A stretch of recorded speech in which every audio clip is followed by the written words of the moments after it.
beats. Yeah, we heavy in the streets. Yeah, I got the whole planet in the palm of our hands, though. So speak thumbs up for the opportunity.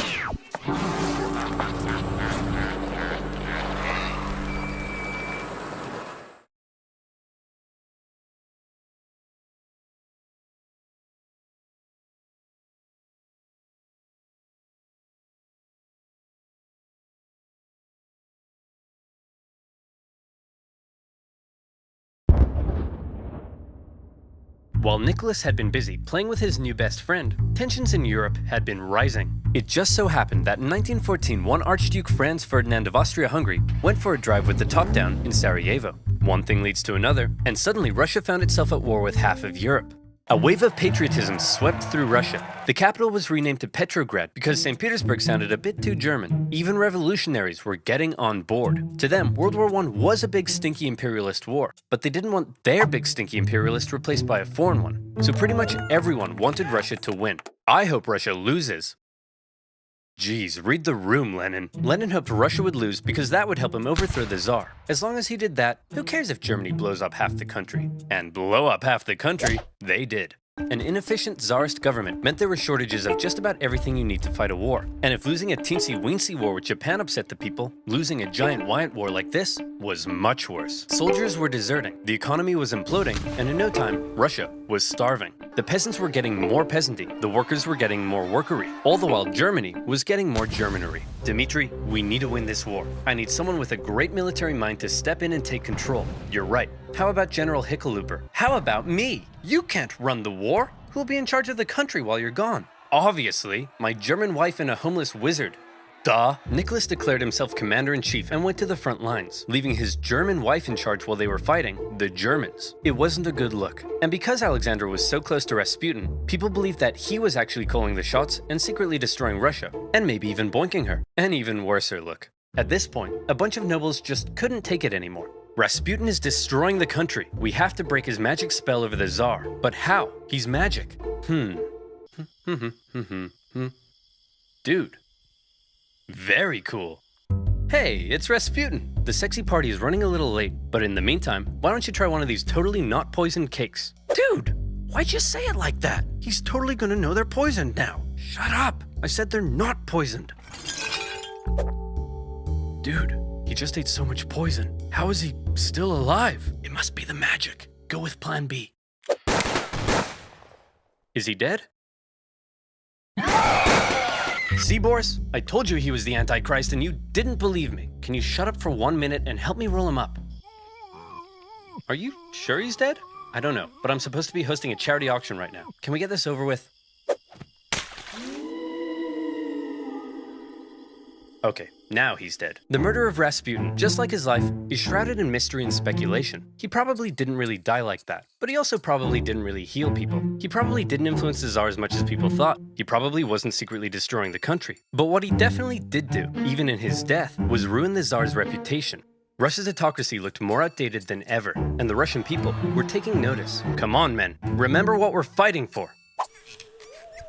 Yeah, no, we're out. World War I left Russia broke, hungry, and exhausted. And with Nicholas acting as commander-in-chief, he was getting even more blame. For the second time, Russia was on the brink of revolution. By 1917, Russia had been fighting a war it couldn't afford for 3 years. They were running out of many things, most worryingly, food. On International Women's Day, 1917, thousands of hungry women in Petrograd were so sick of being hungry that they took to the streets. And it turns out it's not just women who experience hunger, but men too. So the next day they joined in as well. Gatherings on the streets were forbidden, but I'm not sure how you'd arrest 250,000 people. The crowds demanded an end to the war, an end to food rationing, and even an end to the Tsar's autocracy. Now, normally the troops would deal with this kind of thing, but as it turns out, soldiers get hungry too, and they were also tired of having to kill their fellow Russians so much. So entire regiments mutinied in the capital, and they joined the crowd as well, trashing symbols of the Tsar and his autocratic regime.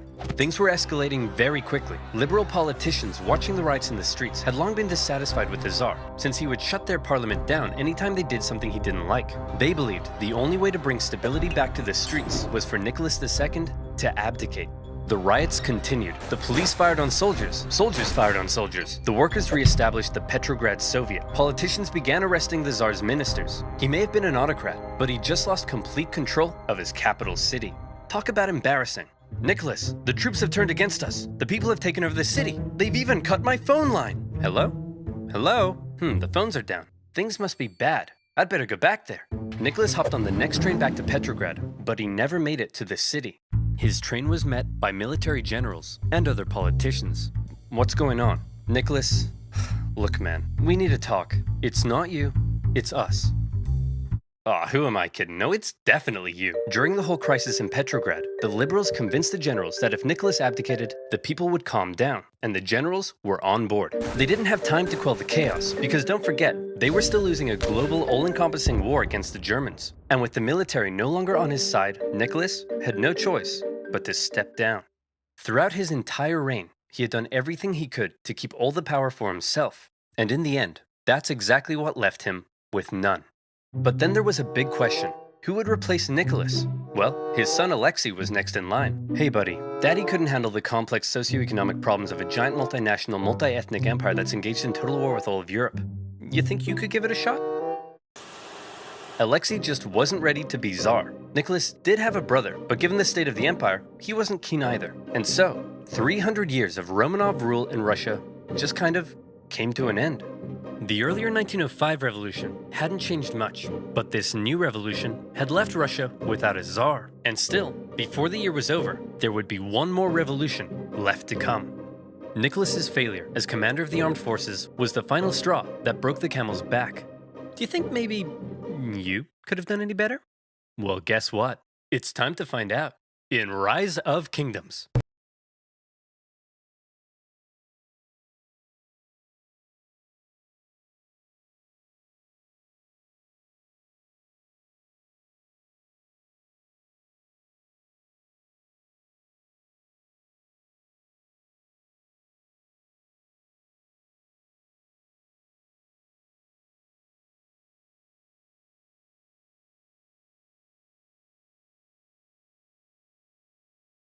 Now, where was I? Oh yeah, hungry woman, absolute chaos, and the end of the Tsar.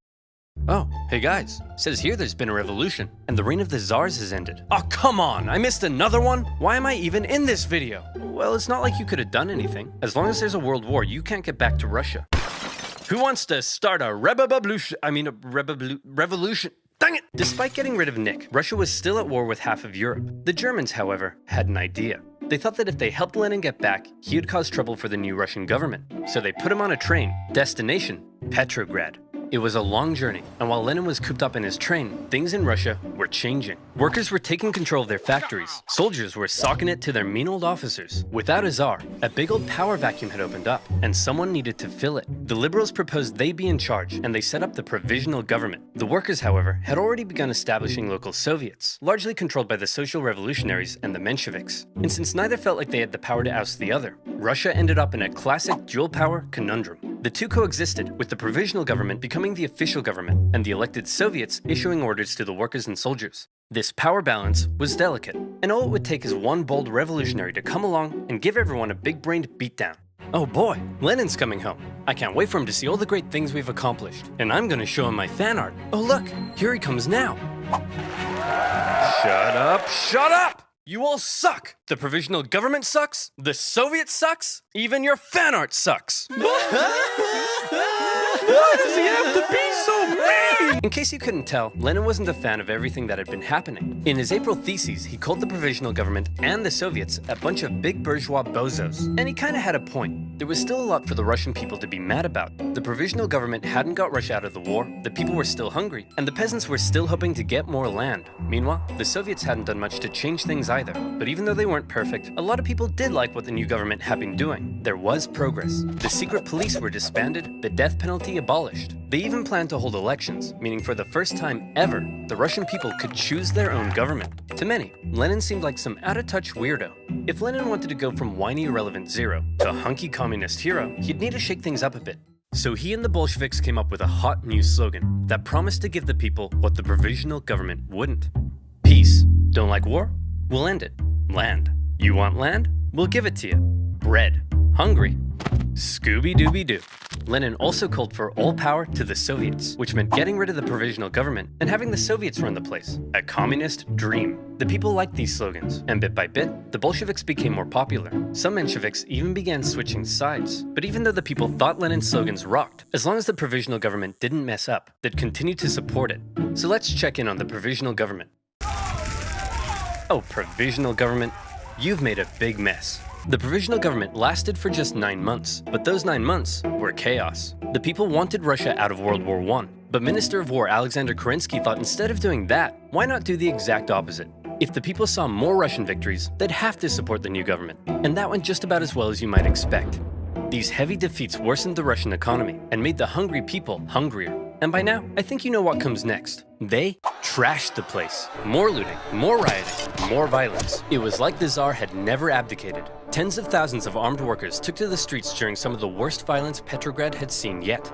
And in response, Kerensky called in the troops, who opened fire on the demonstrators. For now, Lenin and other Bolshevik leaders wanted to distance themselves from the violence, but the crowds marched under Bolshevik slogans, and as a result, Kerensky, now the prime minister, took the opportunity to stamp down on the Bolsheviks. Their leaders were arrested, Lenin was accused of being a German agent, and he was forced to flee to Finland in disguise. This sucks! Now I'll never get to have my revolution! Why are you wearing a dress? It's a disguise, idiot! And it makes me feel pretty. Kerensky had successfully dealt with the violence, but he just couldn't catch a break. This increasing support for more extreme forms of socialism, along with the poor handling of the war, alarmed traditional liberals and bougie business boys. To appease them, Kerensky decided to promote a military legend to Supreme Commander of the Armed Forces, someone who hated the revolution, loved the death penalty, and was devoutly anti-socialist, General Kornilov. Hey man, thanks for the promotion. That was real swell of you. Of course, with you by my side, who would dare try to overthrow me? How about me? I did not see this coming. Unfortunately for Kerensky, Kornilov hated the liberal and socialist reforms of the new government, particularly the dumb socialist soldiers' committees. The army was no place for undisciplined left-wing snowflakes. Fearing a Bolshevik takeover was imminent, Kornilov ordered his men towards Petrograd to oust the Soviet and take over. Kerensky freaked out, and he needed help. Since he knew Trotsky was finger-licking good at organizing, he and other Bolshevik leaders were released, and they, along with the Soviet, organized the defense of Petrograd. Kornilov had the power of soldiers, but the Soviet had the power of workers. And they did what workers do best. Railroad workers diverted Kornilov's men away. Telegraph workers messed with his communications. They even infiltrated his forces and encouraged the demoralized men to desert. They were also armed en masse, but in the end, no fighting was necessary because Kornilov's coup just fell apart, and Kornilov was sent straight to prison. Everything was coming up Kerensky. Hey, thanks for the help, boys. Couldn't have done it without you. Now that there's no longer any threat, how about you, return all those guns I gave you? No. Oh no! In order to kill a rat, Kerensky had just given a gun to a bear. A Bolshevik bear. The whole affair was a huge propaganda win for them. They had defended the revolution, and their popularity skyrocketed. They found themselves elected to the Petrograd and Moscow Soviets, with Trotsky even becoming chairman in Petrograd. They were now in a very powerful position. Almost powerful enough for Lenin to return home from Finland and finally stage his long-awaited communist revolution. The Bolsheviks began planning their takeover of the Russian government. Some got cold feet and began arguing against Lenin's armed revolution in favor of a more peaceful approach, and they even wrote newspaper articles about it, which kind of gave the whole scheme away. The Bolsheviks are planning an armed revolution? I did not see this coming. Kerensky began arresting Bolsheviks, and as a result, Lenin and the boys felt they had no choice but to commence the revolution right now. Lenin was back in Petrograd, but was still in hiding, so Trotsky got the ball rolling, using his position as Soviet chairman to organize the Bolshevik militias. Now, if you were to ask Soviet artists, the revolution went something like this. As much as they would like you to think it was a glorious, violent, heroic takeover, the truth seems to be a little more underwhelming. The Bolsheviks just kind of walked into key buildings in the city and took control. Bolshevik supporting sailors even brought in a huge battleship, but there wasn't really any fighting. Nobody really tried to stop them. In just one day, they took control of the city. Next, Kerensky just managed to escape before the Bolsheviks surrounded the Winter Palace, placing the provisional government under siege inside. Is it safe to come out yet? I think so. Fear my revolutionary might! Give me that. That night, Lenin came out of hiding to play a bigger role in the revolution. With him back at the helm, they had one more job to do: storm the Winter Palace and arrest the provisional government. And here comes the final showdown. The palace was defended by a force known as the Battalion of Death. who immediately gave up. And just like that, Lenin had won. As far as violent, bloody revolutionary uprisings go, this wasn't really one of them. But Lenin was finally in charge of Russia. He had spent his whole life dreaming of this moment. He set up the first Council of People's Commissars, his own cabinet, with him in charge. This was it, his chance to finally make his communist utopia, with equality and freedoms beyond compare. Hey Lenin, before we took power, they were planning on holding elections. Shall we go ahead with those? Of course, you can't have a communist utopia without high levels of political participation. The proletariat should be free to elect who it. What? The social revolutionaries won. We lost. Those don't count. Lenin claimed the elections were unfair, and the Constituent Assembly they created was counter-revolutionary. He presented the new assembly with a motion that basically said, sign here and give up your power. And when the assembly was like, no, Lenin said, see, they're disobeying me. Proof they're counter-revolutionary. Shut it down, boys. Moderate socialists and others weren't happy when Lenin had the assembly closed by force, and when campaigners began taking to the streets, they were fired upon. For Lenin, setting up a communist utopia was looking suspiciously like setting up a dictatorship. While he was implementing many of the communist policies you'd expect, he was also refusing to work with other political parties and cracking down on opposition. Hey Lenin, are you setting up a dictatorship? I'll shoot you if you are. Of course not. What a crazy theory. Anyway, I'm pleased to announce I'm setting up a secret police force to repress and kill traitors. And by traitors, I of course mean anyone not loyal to me.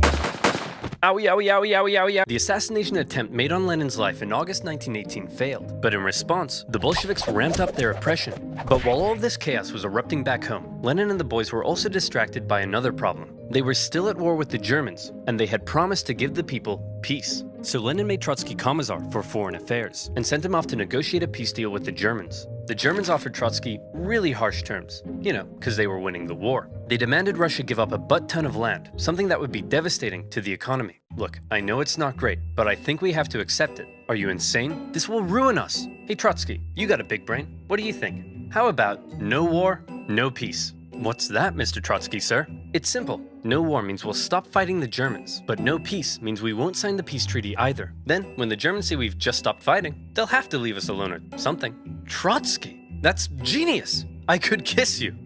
Do you want me to kiss you?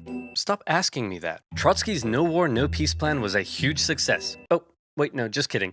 It went exactly as you'd imagine. When the Germans saw the Russians had stopped fighting, they slammed 700,000 troops deep into Russian territory with no resistance. Now, the new peace treaty offered by the Germans was way worse, with Russia losing a huge amount of territory, population, and resources. The Bolsheviks had no choice but to accept, and Russia was humiliated. With Petrograd now in an exposed position, Lenin moved the capital to Moscow, just in case. Things really weren't going well for Lenin, and many people were extremely unhappy with the Bolshevik government and its actions. Lenin, you've pissed off so many people that they've united against you. We're under attack. Relax, we always expected some counter-revolutionary pushback. I think we can handle a few angry monopoly men. But Lenin, it's not just the monopoly men. Okay, who are we up against? Well, the liberals, the social revolutionaries, national separatists in Poland, Finland, and the Ukraine, independent warlords setting up chiefdoms, anarchist rebels, the Green Peasant Armies, the Cossacks, the Caucasian states, the Baltic states, the British, the French, the Americans, and the Japanese. Oh, and a legion of Czechoslovakian soldiers seem to have taken over the Trans-Siberian Railway and stolen all the imperial gold reserves. What? How could this get any worse? Oh, and it says here your mother-in-law is coming to stay. No! A variety of anti-Bolshevik forces had united together to topple Lenin's government, and Russia descended into a full-blown civil war. Now, the Russian Civil War was extremely intricate and would really need its own video, but essentially, the anti-Bolshevik white movement gained control of vast, underdeveloped areas, while the Bolshevik Reds controlled the industrial heartland. Using this to their advantage, along with the surprising military genius of Trotsky and the shocking disorganization of the White Army, the fortified Red Army gradually came out on top. It was an absolutely brutal conflict, with both sides committing horrendous atrocities. To maintain order at home, the Bolsheviks began the Red Terror, and the secret police would execute tens of thousands of suspected traitors. No one was safe from the violence, not even Nicholas himself. You've probably been wondering what Nicholas has been up to this whole time. Well, after his abdication, he and his family were placed under house arrest. At first, they were allowed to live in their usual luxury, but after Lenin took over, their conditions worsened. The Bolsheviks were just holding on to Nick until they could work out what to do with him, but the Civil War complicated things. The last thing they wanted was for Nick to be freed by the White Armies, and so, to stop this from happening, Nicholas's Bolshevik guards decided to act. It's not entirely certain whether Lenin ordered it, or if the guards were acting on their own volition. But on July 17th, 1918, with White Armies approaching, they woke Nicholas and his family in the middle of the night and brought them into the basement. There, a drunken squad of Bolsheviks murdered the entire family. Nicholas, the last Tsar, once one of the most powerful men alive, had met a brutal end. But after years of fighting and millions of deaths, Trotsky and his Red Army came out victorious. Wow, that was a close one. Okay, back to creating a communist utopia. How are we doing on that? Well, the Civil War helped create a massive famine and about 5 million people starved to death. There's massive inflation and the ruble is worthless. Hundreds and hundreds of kilometers of railway track have been destroyed. Disease and epidemics have killed 3 million. The population of Moscow and Petrograd has collapsed. Life expectancy has plummeted. Sailors in Kronstadt are rebelling. People are freezing to death in their own apartments and life has been reduced to a constant search for food and shelter. Whoa. Well, this just means I'll have to work twice as hard, day and night, to save the country. Nothing will stop me, short of a couple sudden strokes. Get the doctor. One thing you have to keep in mind is that everything I've been talking about, the Civil War, the assassination attempt, and Lenin's struggle to maintain control at home, were all happening around the same time, and it must have been extremely stressful. Lenin began getting headaches, insomnia, and in 1922, he suffered 2 separate strokes. As the Soviet Union was officially declared under a strict one-party system, Lenin's health continued to decline, and his ability to lead the Communist Party went with it. Everybody assumed Trotsky would succeed him. He was a great speaker, he'd won the Civil War, and he had a dope-ass train. The last person anyone expected to take over was Stalin. Stalin wasn't a great intellectual like Lenin, or a charismatic war hero like Trotsky. He was, as one Menshevik described him, a gray blur. Someone who operated in the background. Someone who you might not even notice. But it was in the background that Stalin would rise to power. Here's how it happened. After the revolution, all the Bolsheviks hoped to get a cool job in the new government. What did you get? Commissar for War. Sweet! What'd you get?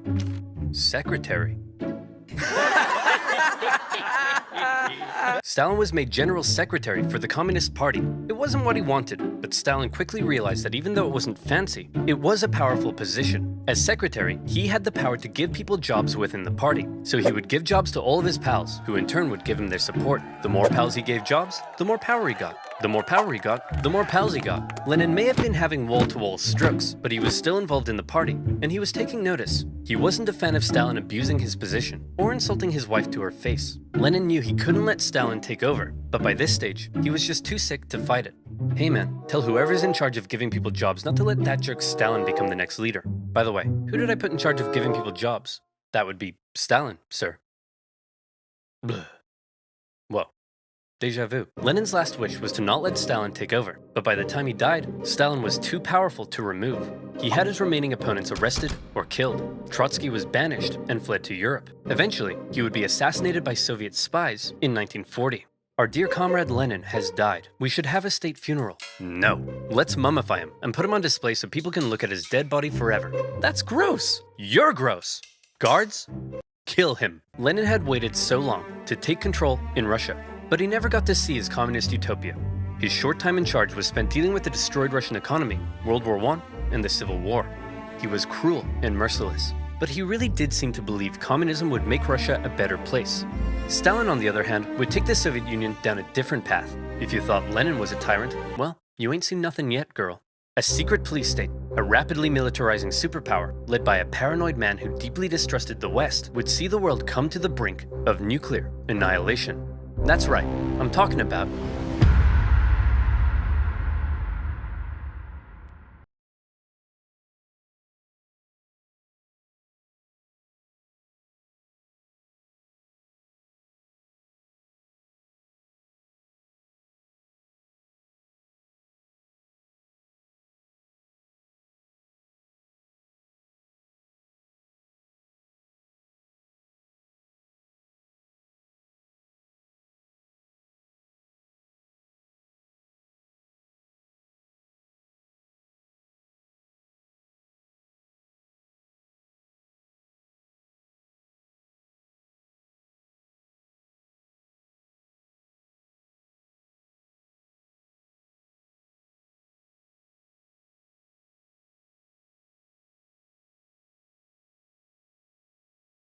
Monster.